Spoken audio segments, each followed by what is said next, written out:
3. You're now watching two old farts making noises. Welcome to Canadian Art Today with your host, Paul Constable.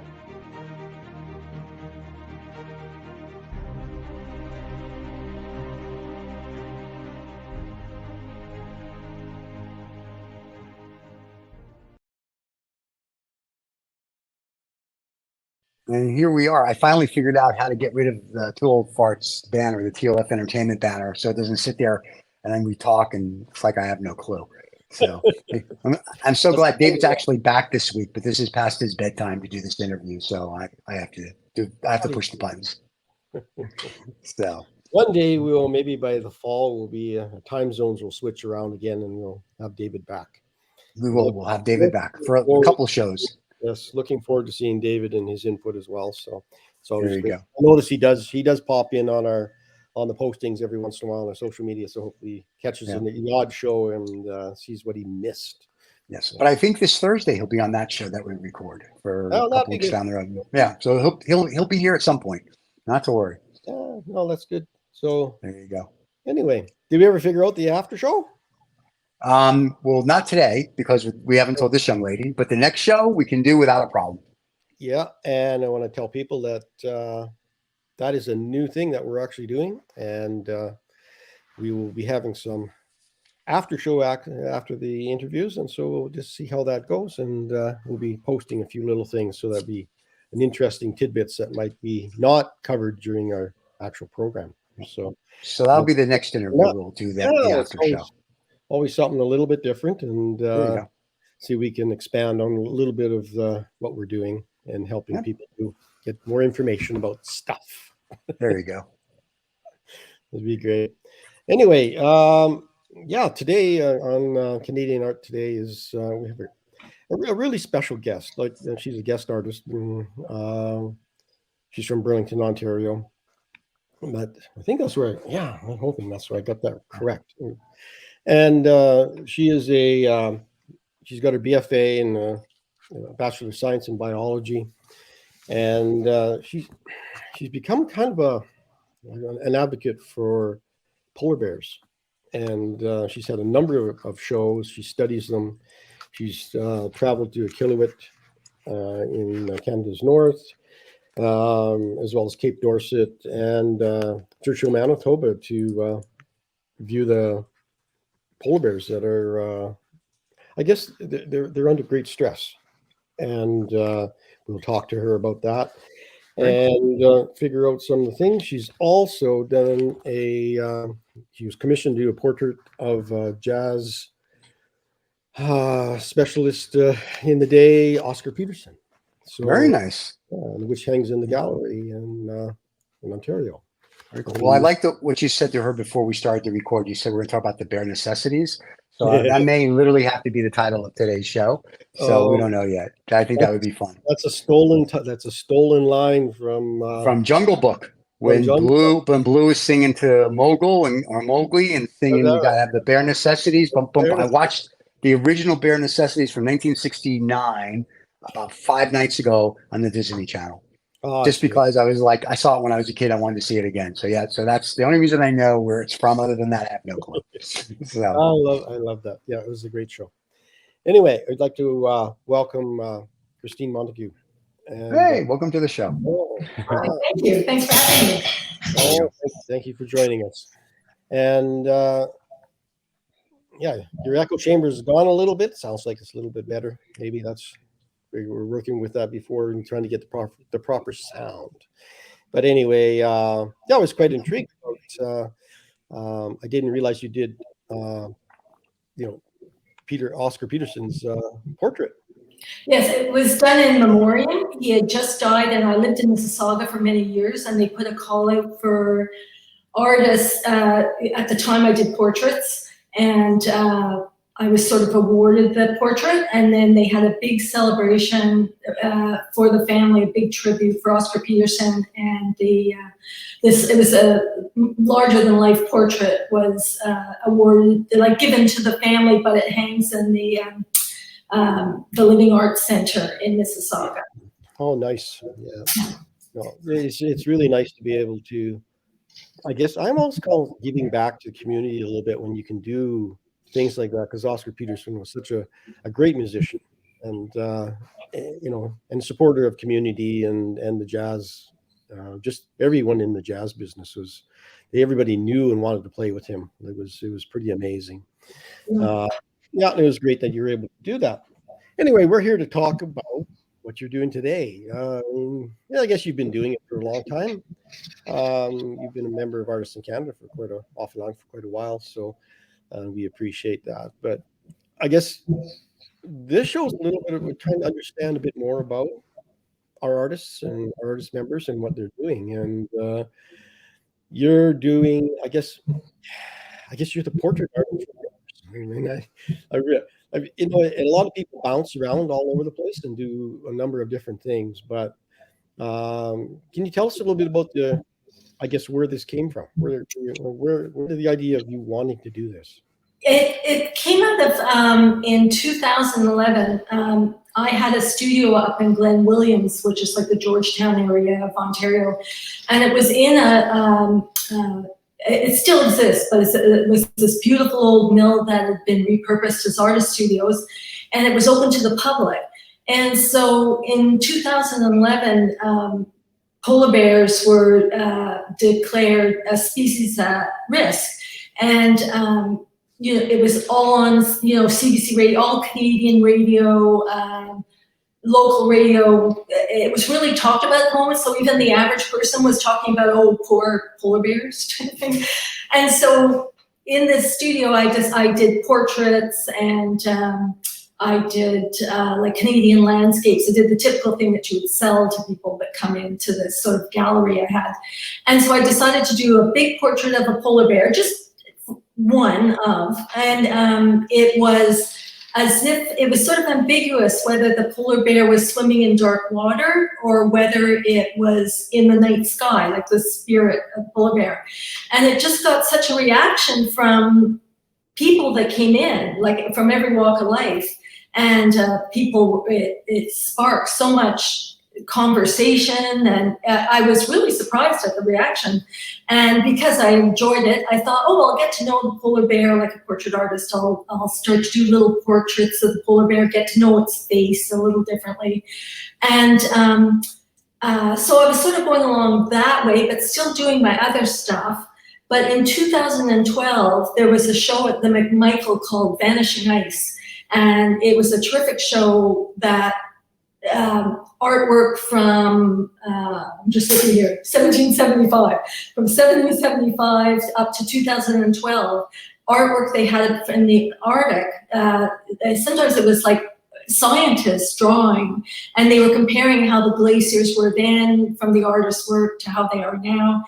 And then I sort of had an epiphany and realized that's what I cared about. It wasn't really just doing portraits of polar bears as if I was drawing somebody's pet portrait, that I was interested in the vanishing ice aspect and how they were vulnerable, that they were marine animals who needed frozen water at the sea to survive.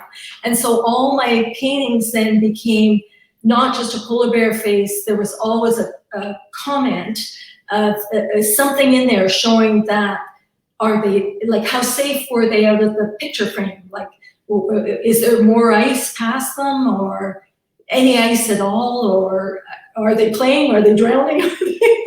but on the whole, when you look at it, the polar bear is fine. I don't have dying polar bears, but it sort of speaks to how it is now with polar bears. There's like concern, but in some areas they're doing fine. The art sort of is following their path a bit. And anyways, I eventually when I opened up my own home studio, I actually had a studio that was a separate building.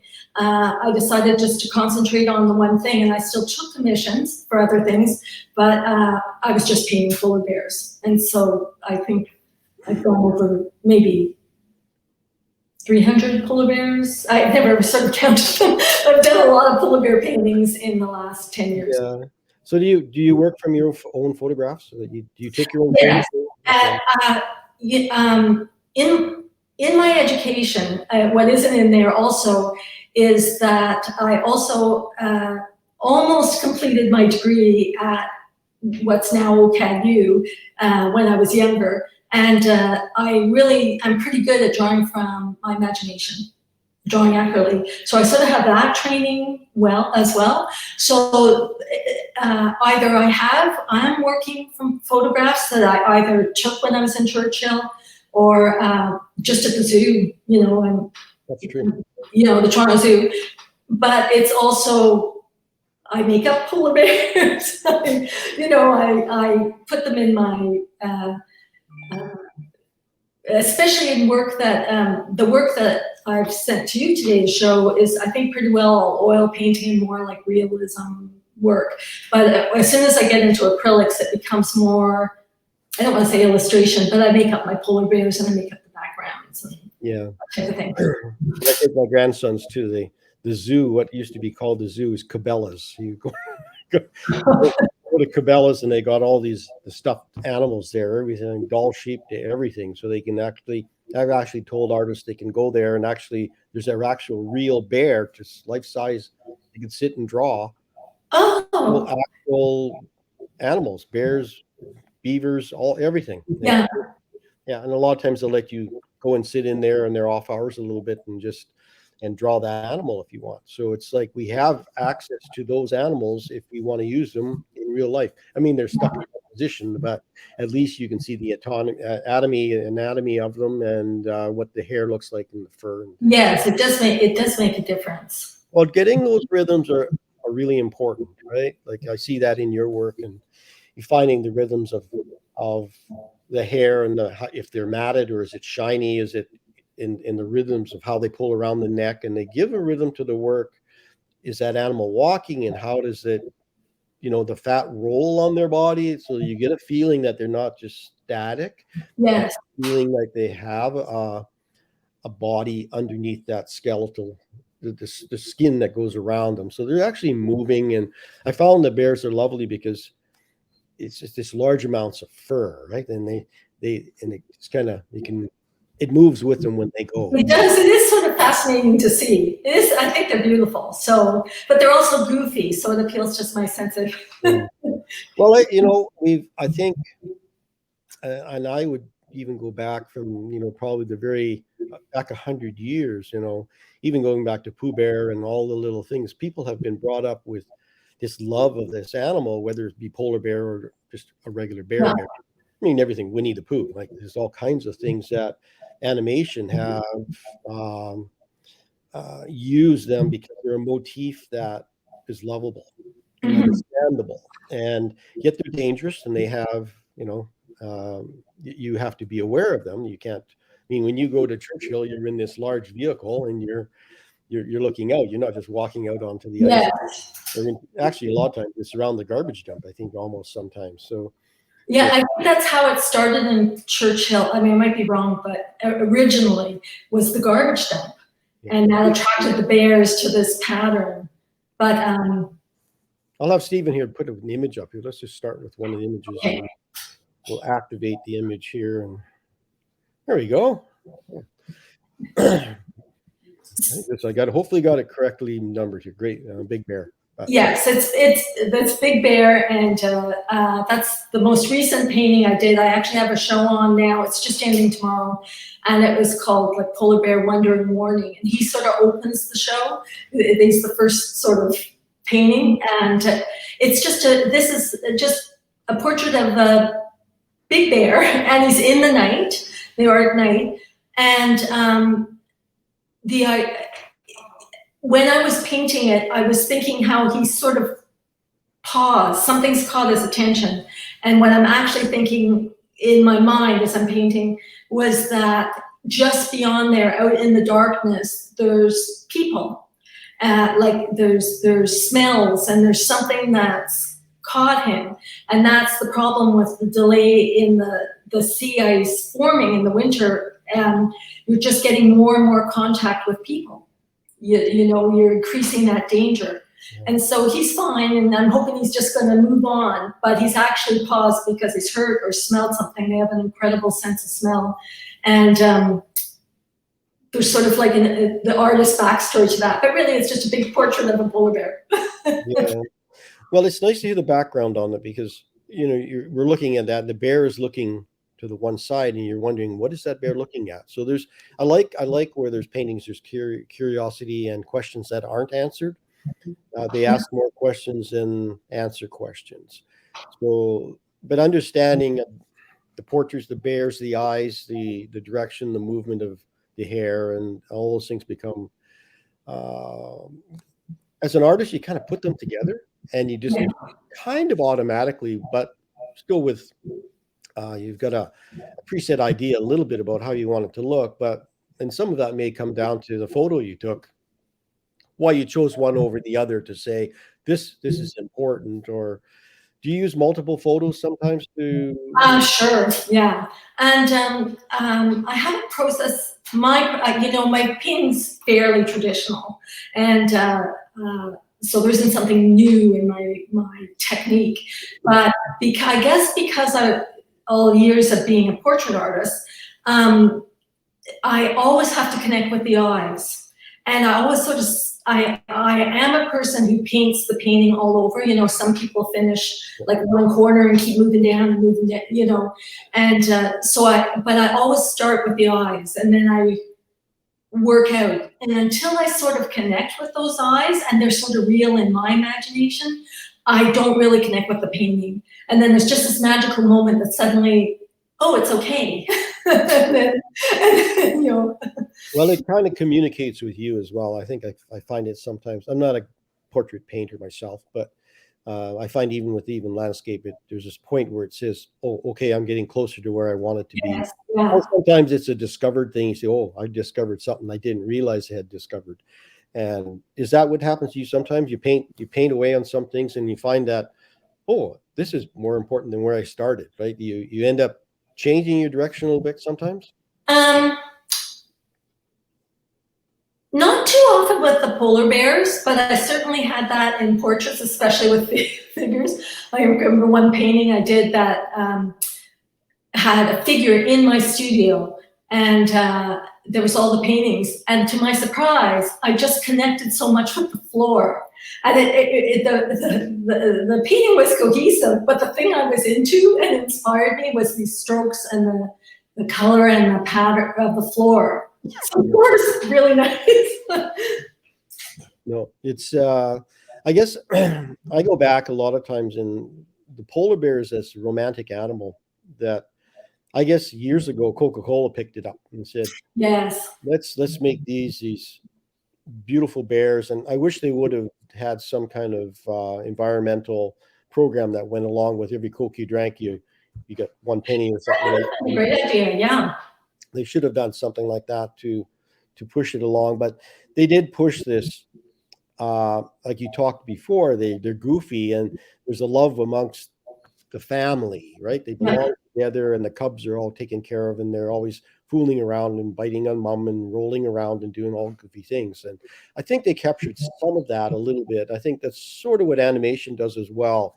They give you a feeling of the fun that those bears are, that they're actually a being, right? You know, they're not an animal that you can harvest and take their fur and whatever, though they are harvested by the Inuit and different trophy hunters of this. Lack of words I'll have disrespect for some of that, but it's one thing if it's food, but they are under stress. So you have a biology background.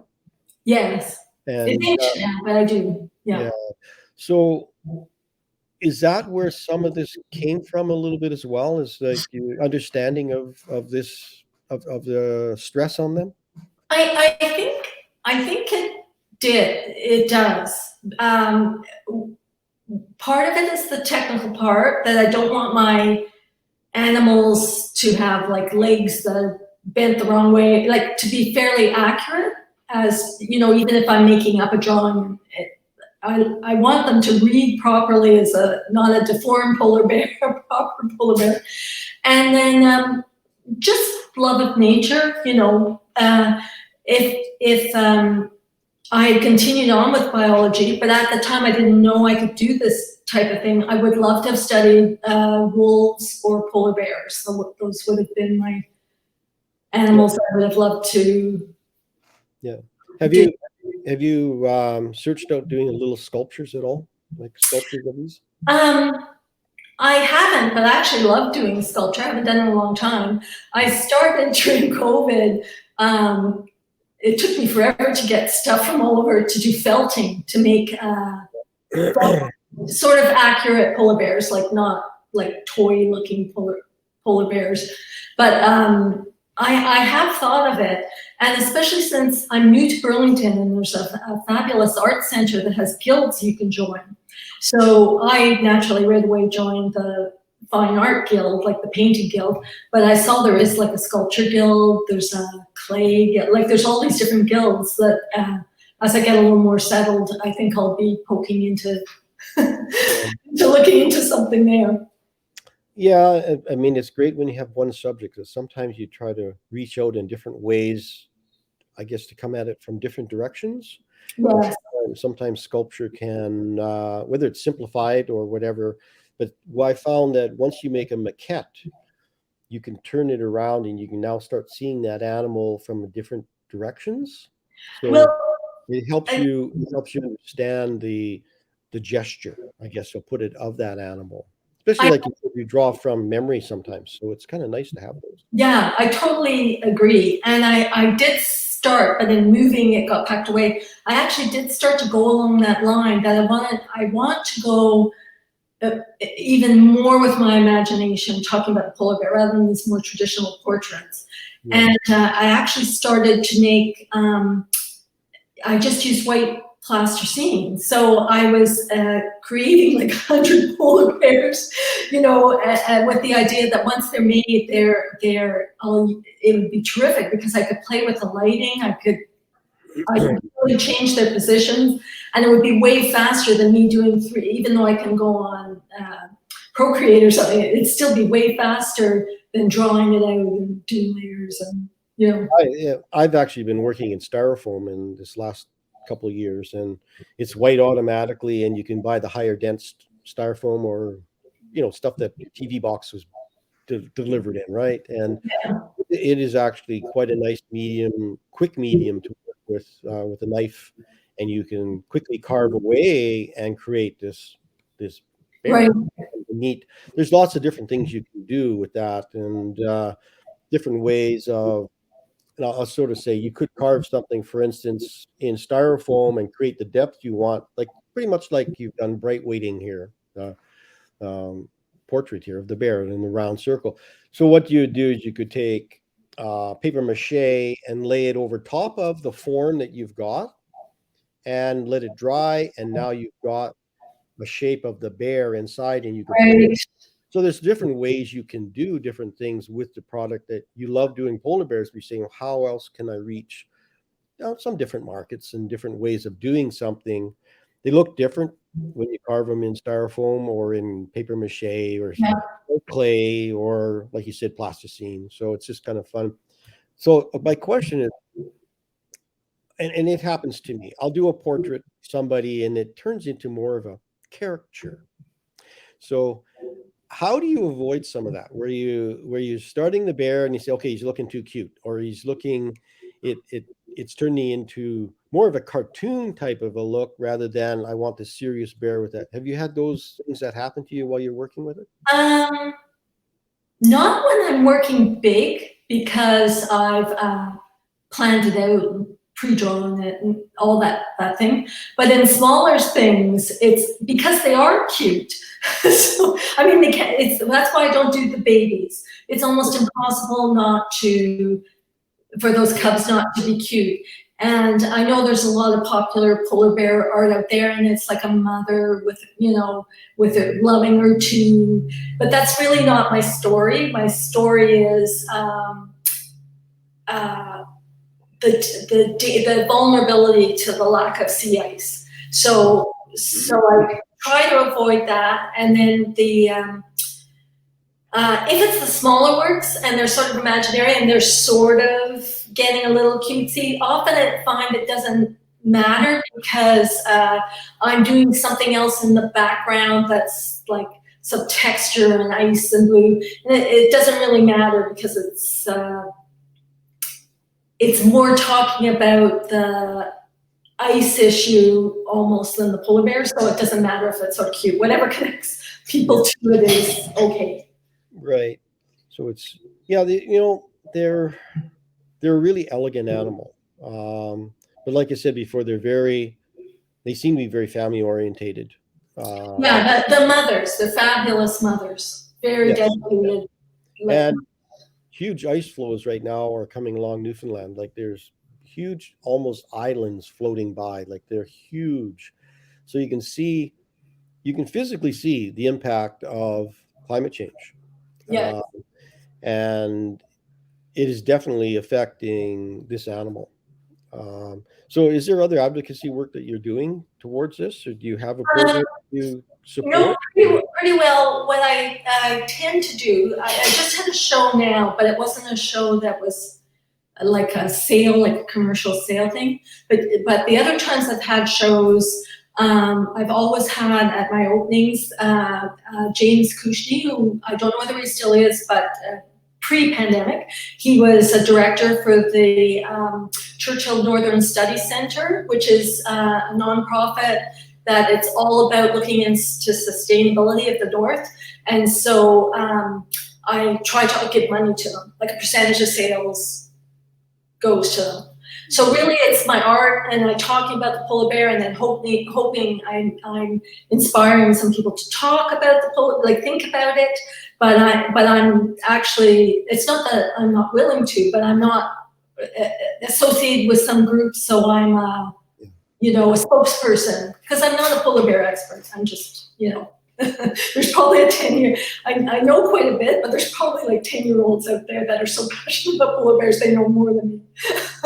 Well, I know, at least you can paint, which is part of your conversation about the subject.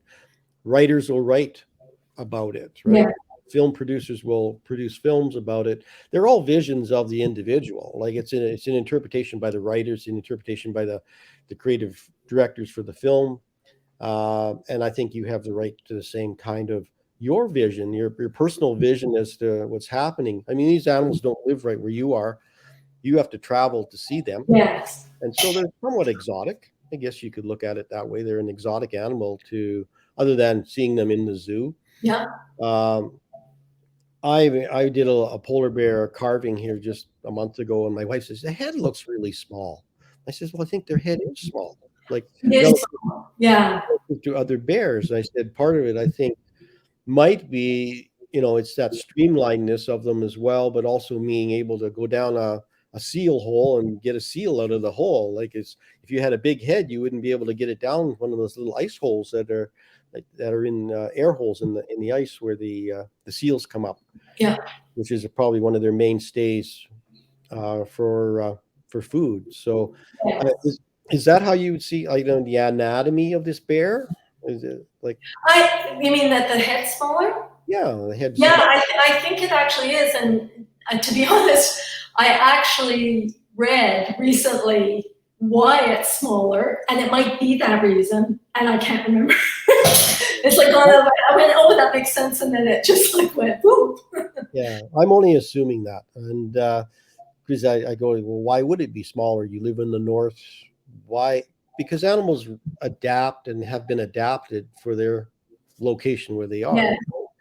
And I know you get into grizzly bears and other things, the heads get quite large. Oh yeah, the grizzly bears' heads. But part of it is based on what they feed and forage on, and so they need larger jaw. They need everything needs to be larger. So relative to the proportion of their body, but the polar bear has got a unique body. It's more streamlined. I guess part of it's because of swimming. Well, I mean, male bears can be just absolutely, if they've been successfully hunting, they could just be so huge. They're like the huge grizzlies. There's a contest for the fattest grizzly. Well, you could see that. They can be huge like that. But it's just, if hunting isn't so great. I just find that they have that tapered look in the front end a little bit. And part of it, I think, it is for swimming. I really do think they're in the water. Yeah, they're fabulous swimmers. Yeah. Which is different than the other bears. They tend to be ground-based. Yeah. They can go in the water and they can swim, but they're basically ground foraging animals. They can swim for miles. The polar bears, but it's a problem if you've got a cub. A cub can't swim for miles, and its fur isn't insulated with that fat that the mother has. So it's an issue when they're going to a place, swimming to a place that they knew last year they could land and get food or whatever, and suddenly they're swimming there and it's no longer there. Like the ice is. The ice flows have all shrunk and moved. Yeah. Now I'm looking at this one here, and I was like, kind of this is pretty in pink, and you see these lovely skies that they get in the north. It's just amazing, colors that can come out of that. Yeah. And it softens the look of the bear quite a bit when they have this. He's not in the dark background anymore, right? There's this. It almost feels a little. I won't say, I don't know, celestial a little bit. There's a little bit of, I never thought of it. It feels a little, it's calming a little bit. And I think the other ones were previously with the dark backgrounds were a little more serious feeling. Yeah. This one I've already eaten today. I'm good. I'll just wait for tomorrow, and I'm having a good time a little bit. And I think it has a really nice positive. This is actually a series, and they all have these sunsets in the background. Yeah. And it's because now it's spring, and in the background, what you're seeing is not only the sunset, but you're seeing some. It's very soft, but the ice is breaking up. There's water and there's the ice. So now the bear is coming out up on land. So he's good. This bear's had a good hunting season, but now he's coming up for the summer, and there'll be no food except if he comes across something. Nothing that builds that blubber layer that he needs so much. He's in now for 4 months basically of starving. So, but the sunset sort of means it can have a double edge meaning. It could be like in the movie, they go off into the sunset and it's the end of the story. Or it could just be a new day is gonna come and it'll be good, hopefully, for this polar bear. So there's a lot of meanings into the sunset. So this sunset's occurring because the Arctic night has gone and the sun is here for the spring. Yeah. No, it still has a nice, I guess there's a little warmer feeling, right? Yes. Just a little warming. I was trying to think of a way. So, because I had done a whole lot, and they were usually in like a dark blue background because it was a whole dark water series. I had a show called Dark Water, and that's all about how the albedo effect. So when it's the cycle of the north is the ice is like the world's air conditioner, but with more sun coming in, and then you have less ice. And then that means more dark water, which means more heat is absorbed. It becomes like a cycle. So my bears tended to be in this dark water. So this was quite a break for me to now go, well, how can I put bears in color? Because there's fabulous color in the north. And anyway, so the sunset thing is how, I wanted to flip. So it was different for me to paint with pinks and corals and bright blue and the colors that are in this bear. And then their fur isn't white. In any of these, it's sort of dusk. They're sort of, because, polar bear's fur is translucent. So it's just the idea that, you're getting not a white bear, you're getting a sunset bear. Well, that's happening. I mean, that's, it's different. Light does bounce and reflect on whatever object is there. So it does change the color, but it changes the feeling as well. Yeah. When you can add color to it. So you go this this is another sunset, Into the Sunset bear. It was the first one. Yeah. This one has, with the open mouth, has a little bit of this one's a little fiercer bear than the previous ones. This one has a different look, because I think this is actually one of the first ones I've seen with the teeth showing, actually. Yes, I actually like showing the teeth, because I want to remind people these are even though I love these bears, and these are very fierce bears. I mean, they're the apex predator of the North, and I mean, there's a reason to fear them. I mean, they're very scary. There's a show called Fortitude, and I think one of the opening lines is like, they eat you as they kill you. So I was like, ah. So although I admire them and I love them and I wish I could hug them, I always want to remind people they're fierce. There's a bite to them. Yeah. Well, if you walked on the pack ice where they are, you would be lunch. Like, they don't consider you any differently than any other animal. Yeah. You have to. In Churchill, they walk right down the street and almost right into the bar. So yeah, they're very dangerous. Yeah.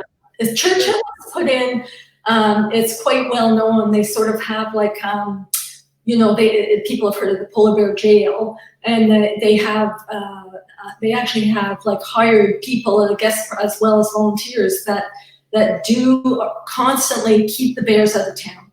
They see a bear, they successfully sort of chase it off to keep. They're to be feared, and I've heard stories. People coming out late at night from the bar and trying to walk home alone almost, and they're approached by a bear. So yeah, I'm sure they've had to deal with the bear crew that have to come out and chase that bear away.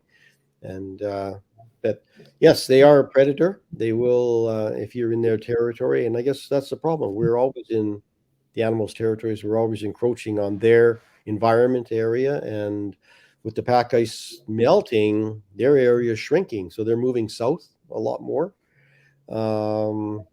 And I'm sure one day there'll be one sitting on a great big one of those pack ices coming to Newfoundland. Well, I think they last winter, I think it was, they did come over, or one or two came over into Newfoundland. Yeah. So I'm surprised. They'd have to pretty much turn into ground foraging bears at that point, but they'd have to change their diet, because eventually it's open water pretty much. There's not enough ice pack there for them. But anyway, let's just see what else we got here.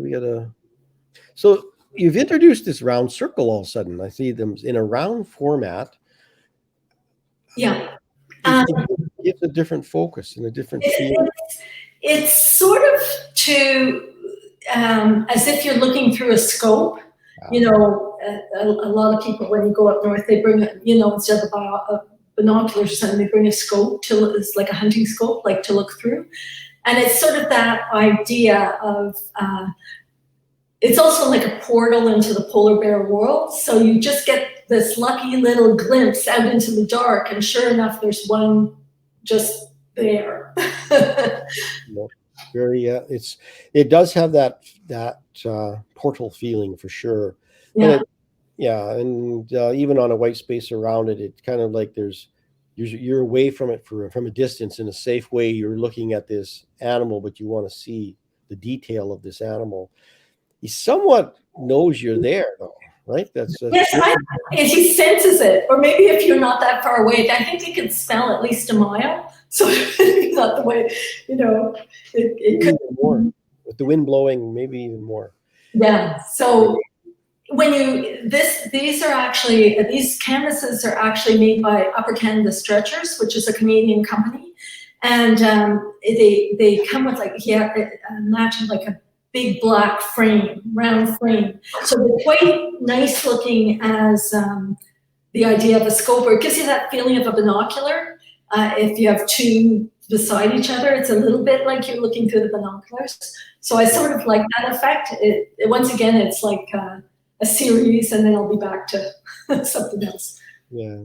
I think Alex Colville had a painting, this very famous painting of a woman looking through binoculars, and it was a way of saying a couple of different things, that you're on this ship and there's a like you put background things into your work as well, right? Very subtly, like the ice and the feeling of the environment, the day, the night, those things. These bears kind of still, they have this, well, they're portraits, but they have a lonely feel about them. They feel, because that land, I guess, is lonely. Like it is open and it's austere at times, and it's severe, at times. So I can see that very much so in the work. But the circle, yeah, and I get with the spy scope a little bit. You can see the round portal, but it's almost like portals are almost part of a ship or a boat, right? You look. Yes, that's the other thing. It is. So whatever someone relates to, that was, all those things were in my thinking using the round canvas. Which means that you basically are on the water looking at these animals as well, right? So it's like you are in their environment. You're not standing, you don't see grass in a shoreline anywhere at all. It's where you're standing safely on it. You're actually within meters of this bear. Right? Yeah. You're looking at these portraits, because at point they're a portrait and they could be different bears, and this could be Ben or George or Bob, right? The bear.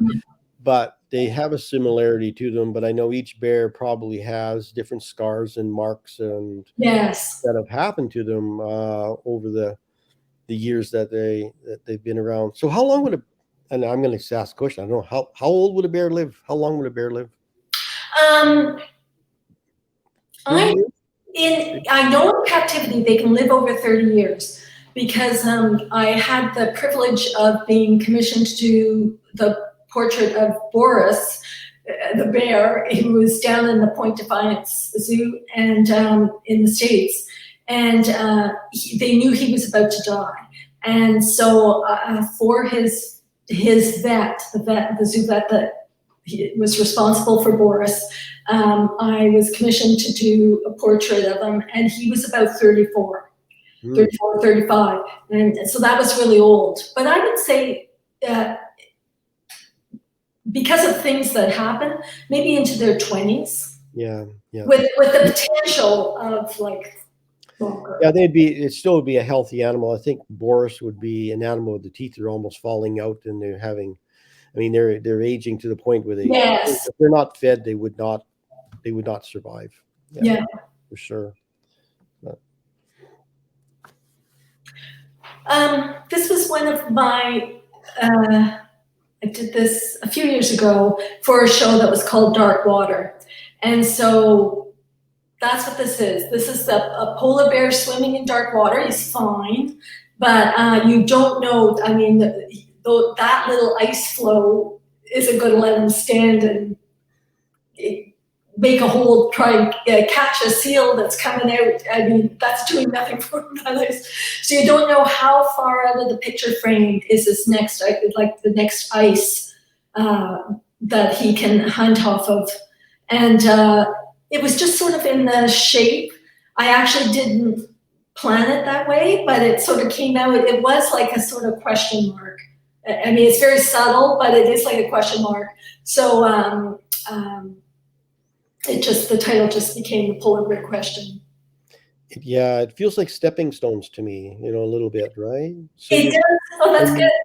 Yeah, you're stepping, like the next stone closest to you from the bottom is not visible, so you don't know how far you have to leap to get right. But the other thing is I really like about this one is the analogy here, where you have the tail end of the bear about the size of the ice. So there's a relationship of the shrinking aspect of the ice, right? So it's subtle, but like you said, it's like the question mark is subtle as well. But I like the three pods of, the ice, the tail end of the bear and the head of the bear where they're swimming. So it has a follow the dot thing, isn't it? Follow the dots to the bear. Yeah. So it has a lot of inner meaning or underlying conversations, and you can read into it what you like, right? And I never saw the question mark till you said it, and I said, "Oh, that's good." I like finding work that is simple, but it has a conversation that can continue. So one morning I get up, I look at, oh, that looks like a question mark. The next day I said, that could be stepping stones. So all of a sudden, it keeps that piece of work fresh on your wall or in the conversation more often than just cosmetically sitting in a space, in an office wall, or in a museum, or in your home. So I think those things become meaningful, and they don't happen in all works, but when they happen, you got to try to remember, how do I do that again? How do I? And sometimes they can't be planned. Sometimes they're just part of your intuitive way of doing something. You see something, you do it, and then the next day you say, oh, look at that. That could be a question mark. That could be, and I don't know if that's how it came about in a purpose thing, but I find I was born. I love this. Yeah, discoveries are amazing things to have. This was all part of that same series, the Dark Water series, and this was called The Fall. So, for us, the fall, the maple leaves fall, even though the polar bear doesn't have maple leaves, he doesn't have that type of tree. And that it's our Canadian maple leaf, our Canadian national sort of flower symbol. And it's just about connecting us to the polar bear. So 60 to 80% of polar bears live in Canada. They really are quite rightly like our animal. And yet most of us won't see a polar bear, except if you happen to be near a zoo that has a polar bear. And it's just that we are connected. And that's really, it's just that we're connected. We are connected. It's important. Yeah. It's very symbolic, this piece. This piece is one of your strongest symbolic pieces of our connection to the bear because of the leaf.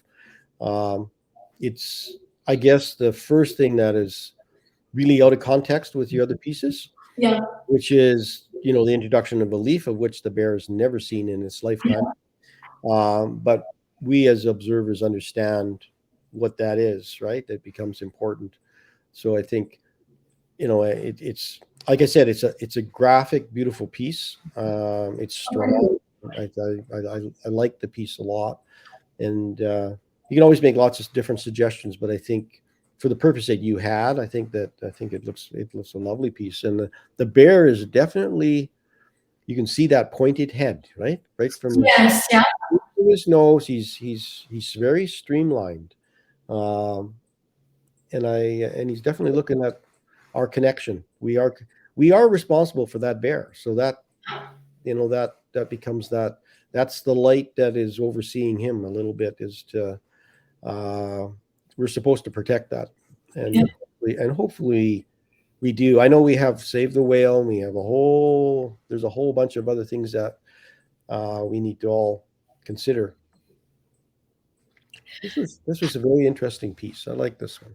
Oh, thanks. This is the same series, Dark Water series, and it's just the suspense of beauty. So it's just a bear below the surface. They're very buoyant, so they don't go super deep, but he's just sort of caught in the light, and it's just, he's sort of held there in that light. And suspension, yeah. He has that. And you almost feel like you're under the ocean looking up at the bear, right? Looking through the ice hole a little bit at this bear who's coming down. So it has a different feeling than your other pieces, because you've left a loose rag around the edges. So he's done sort of in a circle, but it's a loose vignette around him. So it's like, it's a view that normally most people wouldn't see, right? You wouldn't get a view of this. I suppose you did that underwater shot, did you? No, like jump in the pool. Jump in the pool. Yeah. So was this reference taken from the museum or from the this you mean like the bear, like I would have I'm trying to think. I probably photographed that when the bears would go under the water at the Toronto Zoo. Yeah. And I probably positioned some of it. they're so big and it's not very deep at the Toronto Zoo. It's very hard to get the whole bear. So I would have I probably had, I keep pointing as if you can see where I'm pointing, but the paws, I really love the foot that's on the left, the bottom paw, the hind paw on the left, and somehow I think that I just like that foot and that shape between his legs, and that probably sort of appealed to me for that, for painting that bear. I just sort of like that. Yeah. Space. Yeah, he has a very inquisitive look. He's going down, and he's got a nice feeling.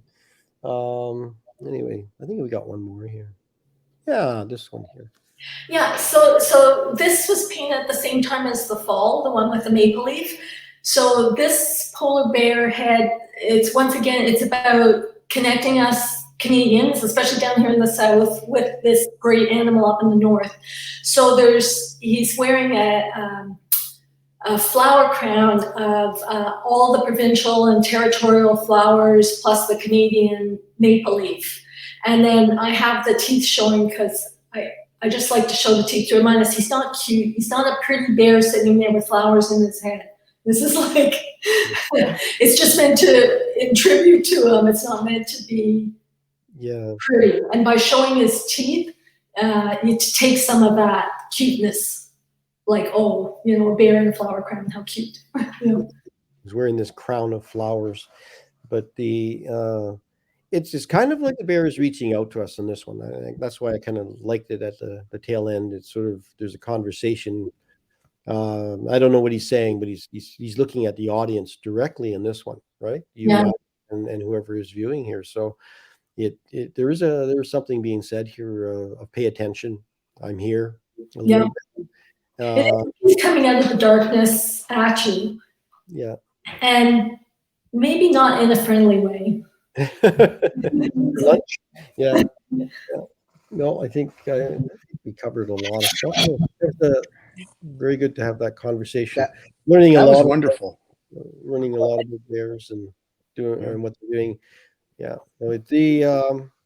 I guess part of it, like you said before, the cuteness of bears and how serious bears really are and the problem that they're having. So it's great that you're able to depict that in paint, and people need to see things in different ways so whether they read a book or watch a video or do some different things, but seeing things in an art show where they can actually stand in front of that piece of work and see it for themselves and go on to the next one, they tell a story in a different way. And like you said, if you can work with a speaker who speaks on behalf of something in a collaboration, that gets a message out and adds value to what you're doing because an importance as to why you're doing it. So rather than just painting a bear, and I like the series that you're really concentrating on a subject matter rather than bouncing all over the place. And you really concentrated on the bear and get really good information about it. And I think people really appreciate that.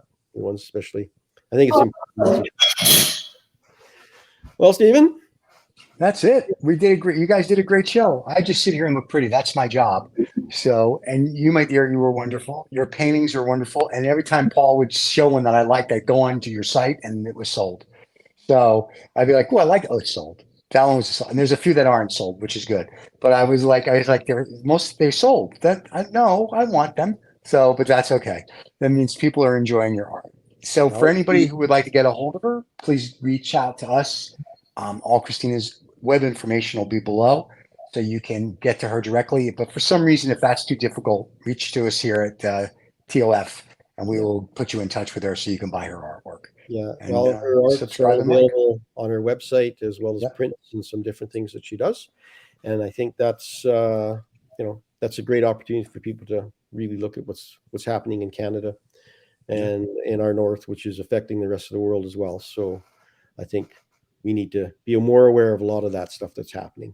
And I appreciate Christine. Thank you very much for helping us understand that. I appreciate it. Thanks for having me. This is wonderful.